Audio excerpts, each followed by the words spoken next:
दुई दिन धरिकी दिल्ली रे बुली बुलिका मु पूरा हालिया हो जाइली। आज सकाळु सुईकी उठिला बेलकु मामा मते प्रथमे रेडी करे नेले। आ आमे जते बाहर को आसिक देखिलु बहुत जोरे वर्षा होउथला। तापरे त आमे होटल रूम रे बसी बसी के पूरा बोर हो जाइतिलु। वर्षा छाड़िला परे आमे पुणी बाहरी पड़िचु बुलिबा पई। प्रथमे तो आमे मेट्रो नै की पहुंची जाइतिलु कालकाजी मंदिर मेट्रो स्टेशन रे। आ एबे आमे बाहरी की चल चल के जाउचु लोटस टेंपल देखिबा पई। अल्प वर्षा होथबारु मु पिंधिली रेनकोट आ बाबा धरतिले छता। चल चल के भीतर को आसला परे ए देखंतु दूररु देखा होची मंदिरटी। एठी किछि समय बुलाबुली करिकी आमे पुणी मेट्रो धरिकी पहुंची जाइतिलु सरोजिनी नगर मार्केट रे। आउ मु पहुंचु पहुंचु बाबा को कहली जूस पीबी बोली। तो बाबा मते ए ऑरेंज रे जूस आनिकी देइचंती।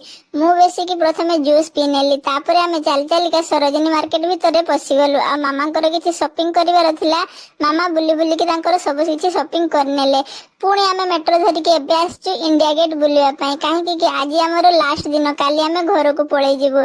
तो ए देखंतु फाइनली आमे पहुंची जाइछो मो सामने रे इंडिया गेट। एठी भी बहुत सारा बुलाबुली कलु, फोटो वीडियो बनैलु। आ मु जेहेतु बहुत ही थकी जाइतिली मु एबे बाबांको पाखरे बसिकी मोबाइल रे टिके कार्टून देखुथिली। आजिकार दिनटी मोर एभली भाबरे कटिला। देखाबो पुणी नेक्स्ट वीडियो रे।